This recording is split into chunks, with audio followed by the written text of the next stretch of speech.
Welcome friends, welcome to Swadhyay e-learning current affairs revision program चालू घडामोडी उजळणी वर्ग या आपल्या लेक्चर सिरीजमधलं हे पुढचं लेक्चर आहे, ज्याच्यामध्ये आपण राज्यव्यवस्था या विषयामधल्या उरलेल्या टॉपिक्सवरती डिस्कस करणार आहोत. आपण साधारण जानेवारी 2020 पासून ऑगस्ट 2020 हा 8 महिन्यांचा कालावधी या ठिकाणी लेक्चर सिरीजसाठी पकडलेला आहे. आय होप तुम्ही सुरुवातीचे लेक्चर केलेले आहेत, तसंच तुम्ही इंट्रोडक्शन लेक्चर सुद्धा या ठिकाणी बघितलेलं आहे. आजचं काम सुरू करूया. आजचा पहिला टॉपिक आहे 16वी जनगणना, 16th सेन्सस. तर बघा, 2021 साली होणारी जनगणना ही भारताची 16वी जनगणना आहे, स्वातंत्र्यानंतर 8वी. ठीक आहे, म्हणजे आपल्याला काय लक्षात ठेवायचं आहे की स्वातंत्र्यापूर्वी 8 जनगणना त्या ठिकाणी होऊन गेलेल्या आहे, स्वातंत्र्यानंतर 7 होऊन गेलेल्या आहे आणि 8वी 2021 मध्ये होणार आहे. First in 1872 but 1881 was the first synchronized census.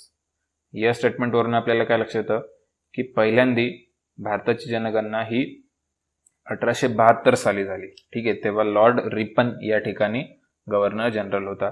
त्याच्या काळामध्ये पहिली जनगणना या ठिकाणी कंडक्ट करण्यात आली, पण ती असं कुठे एकत्रितरित्या करण्यात आली नव्हती, म्हणजे तिच्यामध्ये काही सिंक्रोनायझेशन नव्हतं. ठीक आहे, म्हणजे देशाच्या एका भागामध्ये आज केलं तर दुसऱ्या भागामध्ये वेगळ्या तारखेला केलं, त्याच्यामध्ये काही एकत्रित एकजिन्सीपणा नव्हता. मग त्याच्यामुळे पुढे जेव्हा 1881ला दुसरी जनगणना करण्यात आली तर त्याच्यामध्ये सिंक्रोनाइज्ड पद्धतीने करण्यात आली होती, म्हणून तिला आपण फर्स्ट सिंक्रोनाइज्ड सेन्सस असं म्हणतो 1881चं. ठीक आहे, आणि मग 1881च्या पुढे जाऊन दर 10 वर्षांनी त्या ठिकाणी जनगणना करण्यात येत आहे, स्वातंत्र्यपूर्व काळात सुद्धा आणि स्वातंत्र्यानंतर सुद्धा. 16वी जनगणना जी होणार आहे तिची थीम कोणती आहे? लोक सहभागातून जनकल्याण, public welfare through public participation. Okay, तर ही थीम सुद्धा आपल्याला लक्षात ठेवायची आहे. कधी कधी थीम वरती सुद्धा प्रश्न येऊ शकतो की 16व्या जनगणनेची थीम कोणती होती. तर मग नाव माहिती पाहिजे आपल्याला, public welfare through public participation. हे न्यूजमध्ये का आलं तर केंद्रीय गृहराज्यमंत्र्यांनी 2021च्या जनगणनेचं शुभंकर म्हणजे मॅस्कोट त्या ठिकाणी जाहीर केला. आता हे शुभंकर किंवा मॅस्कोट काय असतं, तर एक लोगो किंवा त्या टाईपचे गोष्ट असते, हे यांनी त्या ठिकाणी डिक्लेअर केलं. ठीक आहे, तर तो लोगो कोणता होता, तर तो हा होता. ठीक आहे, तर याच्यामध्ये त्यांनी एक कॉम्पिटिशन ऑर्गनाईज केलं होतं.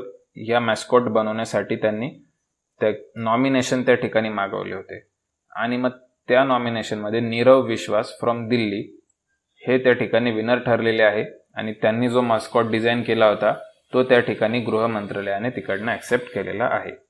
ठीक आहे, 16वी जनगणना किंवा कुठली पण जनगणना ही कोण कंडक्ट करतं? It is conducted by register general and census commissioner of India under home ministry. ठीक आहे, तर आपल्याला ही शेवटची लाईन खूप महत्त्वाची आहे. कोणत्या मंत्रालयाअंतर्गत ही कारवाई केली जाते? तर गृह मंत्रालयाच्या अंतर्गत त्या ठिकाणी ही कारवाई केली जाते. ओके, त्याच्यानंतर साधारण 12,000 कोटी रुपये याला खर्च येणार आहे. It will be highest till नाव. आतापर्यंतचा सर्वात जास्त खर्च हा या ठिकाणी असणार आहे. ठीक आहे, तर आपण आता हा मस्कोट किंवा शुभंकर बघूया. याच्यामध्ये बघा, इथे तुम्हाला दिसतंय भारत की जनगणना लोगोमध्ये दिलेलं आहे 2021, आणि खाली दिलेलं आहे जनभागीदारी से जनकल्याण. ठीक आहे, जी आपण थीम इथे वाचली की public welfare through public participation, ती इथे दिलेली आहे. ठीक आहे, आणि इथे एका महिलेचं चित्र दाखवलेलं आहे आणि तिच्यामध्ये हातामध्ये या ठिकाणी फोन आहे. ठीक आहे, आपण हे पण ऑब्झर्व करू शकतो. ओके, तर याच्यावरून आपल्याला काय लक्षात येतं की तुम्ही बघा, याच्या आधी सुद्धा जेव्हा जनगणना झालेल्या आहे तिथे सुद्धा अशा प्रकारचे चित्र आलेले होते, पण त्यांच्या हातामध्ये पेपर पेन असायचं. ठीक आहे, पण आता यावेळी यांच्या हातामध्ये फोन आहे. तर याचा अर्थ काय की ही जी जनगणना आहे पूर्णपणे पेपरलेस असणार आहे, पूर्णपणे डिजिटल फॉर्मॅटमध्ये माहिती कलेक्ट केली जाणार आहे. याच्यासाठी सरकारने एक सेन्सस 21 नावाचं ॲप बनवलं आहे, सेन्सस 2021 NPR ॲप. 16 भाषांमधून ह्या ॲपवरती माहिती प्रसारित करण्यात येईल. नुकतेच केंद्रीय गृह मंत्रालयाने राष्ट्रीय लोकसंख्या नोंदणी नॅशनल पॉप्युलेशन रजिस्ट्री अद्ययावत करण्याची घोषणा केलेली आहे. ठीक आहे, NPRला अपडेट करण्याचं त्या ठिकाणी अनाऊन्स केलेलं आहे. NPR एक्झॅक्टली काय आहे, तर हे आपण आपल्या सीझन 1च्या लेक्चरमध्ये खूप डिटेलमध्ये घेतलेलं आहे. ठीक आहे, तर ज्यांनी सीझन 1चे व्हिडिओ केले नसतील तर तुम्ही तेही करू शकता. कारण काय तर बघा, आपल्या परीक्षेमध्ये कधी कधी 1, 1.5, 2 वर्ष जुनं सुद्धा करंट अफेअर विचारतात. आणि मग जर तुम्ही एवढं जुनं मटेरियल रीड करण्याची तुमची इच्छा नसेल तर तुम्ही ॲटलिस्ट त्याचे व्हिडिओ तरी करू शकता. ॲटलिस्ट ते 100 टॉपिक तुमचे रिवाईज होऊन जातील. ठीक आहे. तर मग NPR आपण त्या ठिकाणी डिस्कस केलेलं आहे, त्याच्यामुळे ते मी इकडं परत घेत नाही. मग 2021च्या जनगणनेबरोबर NPR अद्ययावत केली जाईल, परंतु यात कोणतीही बायोमेट्रिक माहिती संकलित केली जाणार नाही, असं त्या ठिकाणी गृह मंत्रालयाने अपडेट केलेलं आहे. याच्यासाठी 3 टप्पे ठरले होते. ठीक आहे. आता बघा, कोविडमुळे हे 3 टप्पे काही चालू झालेले नाहीये, कारण याचा पहिला टप्पा चालू व्हायला पाहिजे होता. तर पहिला टप्पा होता की जो एप्रिल 2020 ते सप्टेंबर 2020 मध्ये होणार होता. याच्यामध्ये घरांची गणना त्या ठिकाणी करण्यात येते. ठीक आहे. म्हणजे जनगणनेतले अधिकारी येतात, ठीक आहे, त्यांचे कर्मचारी येतात आणि प्रत्येक घराच्या बाहेर काहीतरी कोड किंवा काहीतरी नंबर लिहून जात असतात. ठीक आहे. तुम्ही बघितलं असेल, प्रत्येक घराच्या बाहेर ते खडूने म्हणा किंवा काहीतरी करून ते त्यांनी नोट केलेलं असतं. ते आपल्याला लक्षात येत नाही की यांनी काय नोट केलंय, पण ते जे करत असतात ती घरांची काउंटिंग असते. ठीक आहे. पहिल्या टप्प्यामध्ये पूर्ण देशभरामध्ये घरांची काउंटिंग केली जाते की कुठे कुठं लोक राहत आहे, आणि दुसऱ्या टप्प्यामध्ये जाऊन मग त्यांची प्रत्येकाची वैयक्तिक इन्फॉर्मेशन त्या ठिकाणी घेतली जाते. ओके. दुसरा टप्पा जो होणार होता तो 9 ते 28 फेब्रुवारी 2021 मध्ये होणार होता. याच्यामध्ये लोकांची गणना केली जाईल. ॲक्च्युअली त्यांची सोशल कल्चरल डिटेल्स घेतले जातील. 28 प्रकारचे प्रश्न त्यांना विचारले जातील. त्यांचं परिवार, लग्न, भाषा, रोजगार काय आहे, धर्म काय आहे, शिक्षण काय आहे, याच्याविषयीचे. आणि तिसरा टप्पा जो 1 मार्च ते 5 मार्च मध्ये असेल, ज्याच्यामध्ये ह्या पूर्ण याची रिव्हिजन केली जाईल. ठीक आहे. म्हणजे याच्यामध्ये काही एरर्स अँड एमिशन्स असतील तर ते वगळण्यात येतील, त्याला दुरुस्त करण्यात येईल. ते तिसऱ्या टप्प्यात होईल. तर या 3 टप्प्यांमधनं त्या ठिकाणी जनगणनेची ऍक्टिव्हिटी पार पडणार होती. पण आता बघा की आपला पहिला टप्पाच या ठिकाणी सुरू झालेला नसल्यामुळे पुढचे 2 टप्पे सुद्धा तसे उशिरानेच सुरू होतील किंवा 1 वर्ष लेट सुद्धा हे जाऊ शकतं. ठीक आहे. तर आपल्याला त्याच्याशी एवढं काही देणं घेणं नाही आहे. आपल्याला जस्ट इन्फॉर्मेशन म्हणून एवढं माहिती असणं अपेक्षित आहे. ठीक आहे. म्हणून मी तुम्हाला आधी जी इन्फॉर्मेशन सांगितली ती तुम्ही लक्षात ठेवा. थीम लक्षात ठेवा. हा मास्कोट साठी कॉम्पिटिशनचा विनर कोण होतं ते लक्षात ठेवा. कोणत्या मिनिस्ट्रीच्या अंडर येते ते लक्षात ठेवा. कितवी आहे ते लक्षात ठेवा. स्वातंत्र्यपूर्व कितवी झालेली आहे आणि आत्ता कितवी आहे, तर एवढे फॅक्ट्स लक्षात ठेवा. पुढचा टॉपिक आहे पद्मनाभ स्वामी मंदिरावर राजघराण्याचाच हक्क. ठीक आहे. इथे आता सुप्रीम कोर्टाने एक जजमेंट दिलेलं आहे की पद्मनाभ स्वामी जे केरळमधलं एक प्रसिद्ध मंदिर आहे, तर तिथलं जे ॲडमिनिस्ट्रेशन आहे, त्या मंदिराचा कारभार बघण्याचं जे प्रशासन आहे, तर त्याच्यावरती सरकारचा हक्क नसून त्या राजघराण्याचाच हक्क आहे, असं त्या ठिकाणी सुप्रीम कोर्टने जजमेंट दिलेलं आहे. तर बघूया एक्झॅक्टली हे काय होतं. पद्मनाभ स्वामी मंदिर प्रशासनावर राजघराण्याचाच हक्क, सर्वोच्च न्यायालयाचा असा निकाल आलेला आहे. तर बघा, केरळ उच्च न्यायालयाने त्रावणकोर राजघराण्याचा मंदिर प्रशासनावरील हक्क अमान्य करून त्याच्या व्यवस्थापनासाठी स्वतंत्र ट्रस्ट स्थापन करण्याची सूचना केलेली होती. बघा, म्हणजे आता केरळमध्ये काय झालं की जे पण काही मंदिरं आहे त्यांचं बऱ्या प्रमाणात सरकारीकरण झालेलं आहे. ठीक आहे. म्हणजे ते सरकारच्या अंतर्गत येतात. ठीक आहे. सरकारच त्यांचं प्रशासनाचं काम बघत असतं. काही आपल्याकडे पण प्रसिद्ध मंदिरं आहेत की जिथे जिल्हाधिकारी त्या मंदिरांच्या कमिटीचे प्रमुख असतात. ठीक आहे. तर तशीच रचना तिकडे सुद्धा आहे. पण केरळने मग काय केलं की जे राजघराणं त्याला मॅनेज करत होतं याच्या आधी, तर त्यांचा संपूर्ण हक्क त्या ठिकाणी डावलून टाकला. मग ही केस हायकोर्टामध्ये गेली आणि हायकोर्टाने तिथे सरकारच्या बाजूने निकाल दिला की या ठिकाणी राजघराण्याचा काही हक्क नाही आणि या मंदिराचा कारभार बघण्यासाठी एक सेपरेट ट्रस्ट तुम्ही निर्माण करा. ठीक आहे. आणि मग त्या राजघराण्यातले व्यक्ती त्याच्या रिव्ह्यूसाठी परत सुप्रीम कोर्टामध्ये गेले त्या केसच्या, आणि त्या ठिकाणी सुप्रीम कोर्टाने हायकोर्टाचा निकाल रद्दबातल ठरवला. म्हणजे आधीचा हायकोर्टाचा निकाल सुप्रीम कोर्टाने बदलला. इथे मी फोटो दाखवलेला आहे मंदिराचा. आणि मग त्या ठिकाणी राजघराण्याचा हक्क त्यांनी प्रस्थापित केला. ठीक आहे. मग कोणतं राजघराणं, तर त्रावणकोर संस्थान होतं. तर त्याच्यामध्ये मार्तंड वर्मा हे या संस्थानाचे संस्थापक होते. तर राजा चिथिर थुरुनल बलराम वर्मा हे या संस्थानाचे शेवटचे राजे होते. ठीक आहे. पहिला आणि शेवटचा त्रावणकोर मधला. ओके. पद्मनाभपुरम ही त्रावणकोर साम्राज्याची राजधानी होती. पुढे हीच राजधानी त्रिवेंद्रम किंवा तिरुअनंतपुरम ही झालेली आहे. ठीक आहे, म्हणजे सुरुवातीला पद्मनाभपुरम नावाचं जिथे हे मंदिर आहे ते गाव यांच्या राजधानी होतं आणि पुढे जाऊन TVM आहे, तिरुअनंतपुरम. ठीक आहे. भारताचे प्रसिद्ध चित्रकार राजा रवी वर्मा हे त्रावणकोरच्या राजघराण्यातीलच होते. ठीक आहे, म्हणजे ते सुद्धा या राजघराण्यातले सदस्य होते.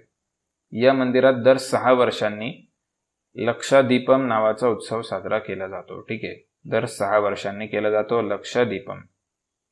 सर्वोच्च न्यायालयाच्या निर्देशाखाली जेव्हा या मंदिराचे लॉकर उघडण्यात आले. ठीक आहे, आता बघा आपण हे मंदिराविषयी सगळ्यात पहिले केव्हा ऐकलेलं आहे, जेव्हा या मंदिरातून खूप सोनं निघायला लागलं तेव्हाच याची चर्चा बाहेर झालेली.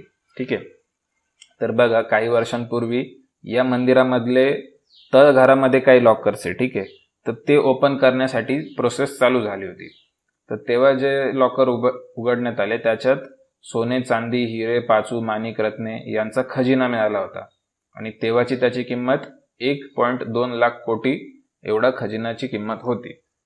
उघडण्यात आलेल्या मंदिराच्या लॉकर्सला A पासून तर F अशी नावे देण्यात आली.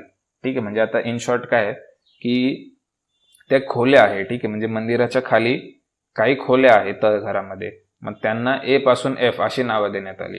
ठीक आहे, पण त्याच्यातली B नंबरचं जे लॉकर आहे किंवा खोली आहे तिला अद्याप उघडण्यात आलेलं नाहीये. ठीक आहे, कारण काय, तर त्याच्यावरती असं सापाचं चित्र आहे आणि तिथे असं म्हटलेलं आहे की तुम्ही जर हे लॉकर किंवा ही खोली उघडाल तर खूप मोठा अनर्थ होईल. ठीक आहे, म्हणून त्या ठिकाणी हे अजून उघडण्यात आलेलं नाहीये. मी तर असं पण ऐकलं होतं की जे सरकारी अधिकारी ह्या प्रोसेसमध्ये इन्व्हॉल्ड होते, ठीक आहे, की जे मंदिर वगैरे त्याच्यातलं लॉकर उघडण्यासाठी जे कारवाई करत होते, तर त्याच्यातले काही अधिकाऱ्यांचा संशयास्पदरित्या मृत्यू झालेला आहे. ठीक आहे, म्हणजे त्यांना अटॅक आलेला आहे.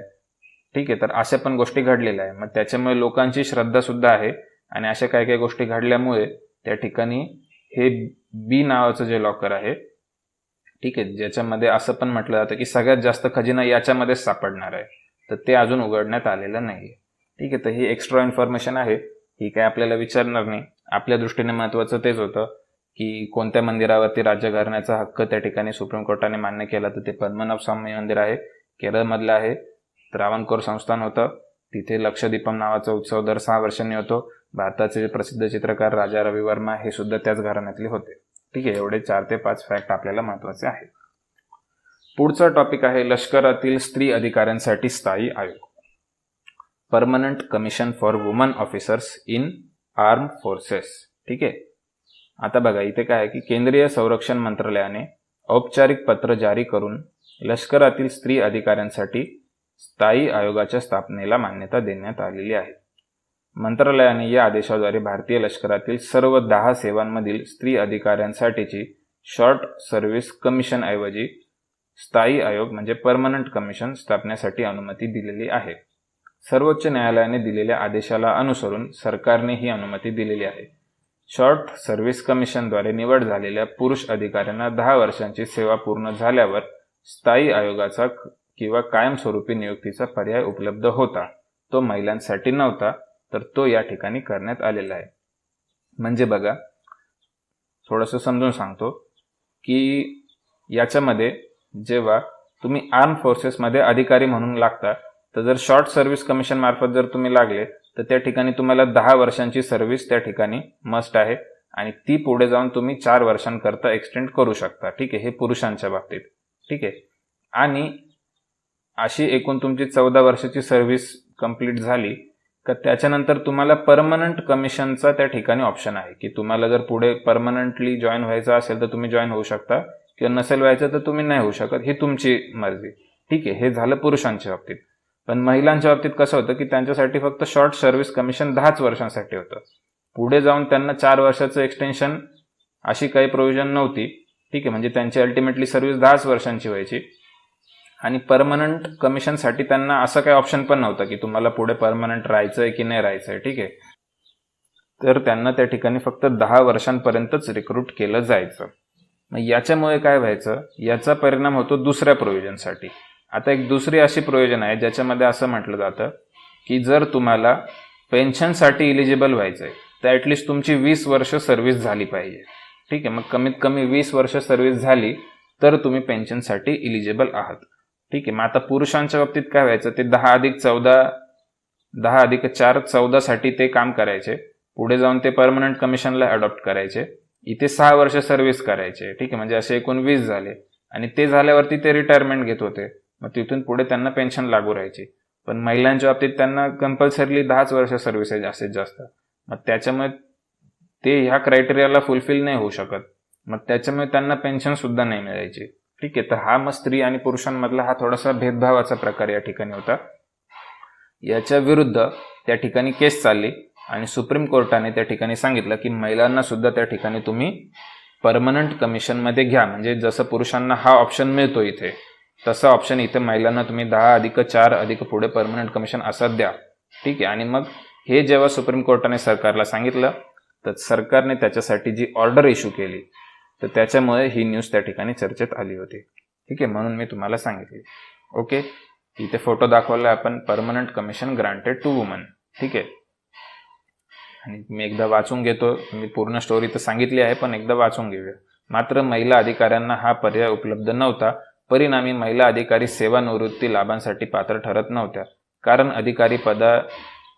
अधिकारीपदी 20 वर्षांची सेवा पूर्ण झाल्यानंतरच निवृत्ती वेतनासारखे लाभ प्राप्त होत होते, ठीक आहे. आता बस हेच मी सांगितलं ते इथं झालेलं आहे. ओके, पुढे जाऊया. पुढचा टॉपिक आहे निवडणुकीमध्ये फेशियल रिकॉग्निशनचा वापर. आता बघा, निवडणुकीमध्ये फेशियल रिकॉग्निशनचा वापर करणारं तेलंगणा हे पहिलं राज्य ठरलेलं आहे. आपण प्रिव्हियस इयर क्वेश्चनचं अनालिसिस केलेलं आहे. आपल्याला माहिती आहे की असं जेव्हा पण काही गोष्ट पहिल्यांदा घडते तर ती आयोग आपल्याला विचारू शकतं. तर मग आपल्याला जर असं विचारलं की निवडणुकीमध्ये फेशियल रिकॉग्निशनचा वापर करणारे पहिले राज्य कोणते, त्याचं उत्तर येईल तेलंगणा.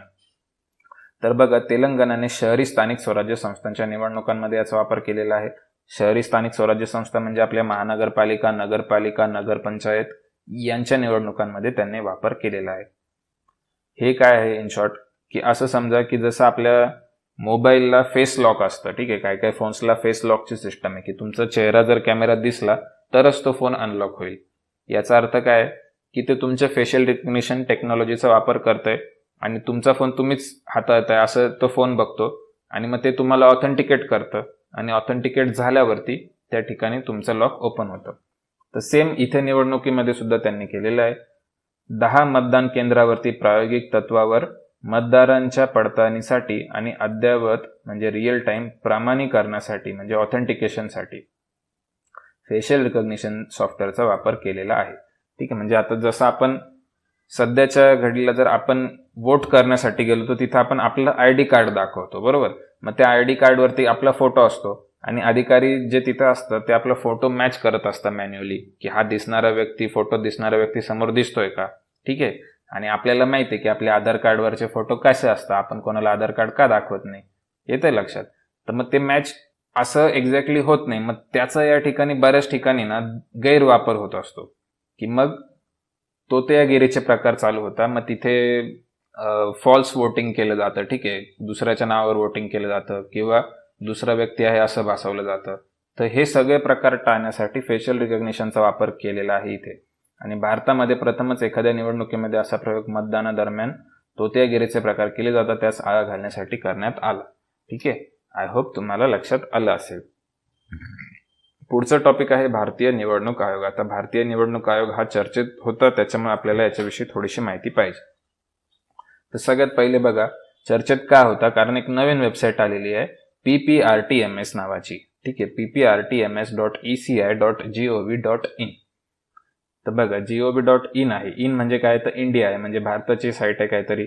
gov.in आहे म्हणजे काय, गव्हर्नमेंटची साईट आहे.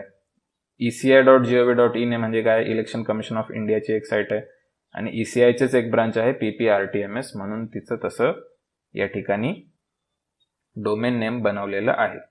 तर बघा, फुल फॉर्म काय आहे, political parties registration tracking and management system. Political पार्टीजचं रजिस्ट्रेशन आणि ट्रॅकिंग करण्यासाठी ही एक वेबसाईट आहे. राजकीय निवडणूक पक्षाच्या नोंदणीसाठी अर्ज करणारे अर्जदार विनंतीचा प्रगती मागू शकता आणि SMS आणि ईमेल स्थिती प्राप्त करून घेण्यासाठी सक्षम झालेले आहेत, ठीक आहे. आता हे थोडंसं अवघड मराठी करून दिलेलं आहे. इन शॉर्ट मी तुम्हाला सांगतो की जर एखाद्याला पॉलिटिकल पार्टीची स्थापना करायची, ठीक आहे, आता समजा आपण MPSCच्या परीक्षा देतोय, पुढे जाऊन आपल्या लक्षात आलं की यार याच्यात काही मजा नाहीये, एखादी पक्षच ओपन करूया, ठीक आहे. तर मग आपण एखादा महाराष्ट्र जनता पार्टी वगैरे काहीतरी पक्ष काढला, तर त्या पक्षाची नोंदणी जर आपल्याला करायची असेल तर ती आपण ह्या वेबसाईटवर जाऊन इझिली करू शकतो, ठीक आहे. आणि मग तिथे आपल्याला त्या ठिकाणी आपला अर्ज सबमिट करू शकतो. मग त्याचा स्टेटस आपल्याला कळू शकतो की अप्रूव्ह झालाय की नाही. त्याच्याविषयी आपल्याला ईमेलवरती आणि SMS वरनं त्याचे मेसेजेस येऊ शकतात. संघटनेच्या स्थापनेच्या तारखेपासून 30 दिवसांच्या आत आयोगाकडे अर्ज करावा लागणार आहे अशी प्रोव्हिजन या ठिकाणी दिलेली, की ते 30 दिवसांच्या आत. PMRTMS या वेबसाईट किंवा संकेतस्थळावर अर्जाची स्थिती जाणून घेता येईल. राज्यघटनेतील कलम 324 आणि लोकप्रतिनिधी कायदा 1951 याच्या कलम 29 अ नुसार राजकीय पक्षांच्या नोंदणीची प्रक्रिया नियंत्रित केली जाते. राजकीय पक्षांचं जे गव्हर्निंग आहे ते 2 प्रोव्हिजन्स मार्फत होतं. एक तर आहे राज्यघटनेतील 324 नंबरचं कलम आर्टिकल 324 आणि रिप्रेझेंटेशन ऑफ पीपल्स ऍक्ट 1951, ठीक आहे. तर याच्यातल्या प्रोव्हिजन्सनुसार पक्षांची नोंदणी वगैरे त्या ठिकाणी केली जाते. अजून एक इलेक्शन कमिशनशी रिलेटेड गोष्ट आहे, ती म्हणजे मतदार यादी व्यवस्थापन आणि मॅनेजमेंट करार, memorandum of undertaking for election cooperation, ठीक आहे. म्हणजे काय की भारत सरकारने त्या ठिकाणी इतर 2 देशांशी एक मेमोरंडम ऑफ अंडरटेकिंग म्हणजे एक असा करार केलेला आहे इलेक्शन कोऑपरेशनसाठी, निवडणुकांमध्ये सहकार्य करण्यासाठी, ठीक आहे. तर मग याच्यामध्ये काय आहे की ट्युनिशिया आणि पापुआ न्यू गिनी आणि भारत या 3 देशांमध्ये हा करार झालेला आहे. या करारामुळे ट्युनिशिया आणि पापुआ न्यू गिनी मधल्या निवडणूक आयोगांना भारताकडून तांत्रिक सहकार्य आणि क्षमता बांधणीसाठी सहकार्य मिळणार आहे. म्हणजे भारताचं जे इलेक्शन कमिशन आहे ते ह्या 2 देशांमधल्या तिथल्या इलेक्शन कमिशनला गाईड करणार आहे की इलेक्शन कसे कंडक्ट करायचे, त्याच्यासाठी काय काय टेक्निकल गोष्टींची आवश्यकता आहे, काय काय मॅनेजमेंटची आवश्यकता आहे, याच्यासाठी भारताचं इलेक्शन कमिशन त्यांना गाईड करणार आहे. त्याच्यासाठी हा करार त्या ठिकाणी झालेला आहे, मतदार यादी व्यवस्थापन आणि प्रशासन करार. त्याला आपण इंग्लिशमध्ये MOU फॉर इलेक्शन कोऑपरेशन असं पण म्हणू.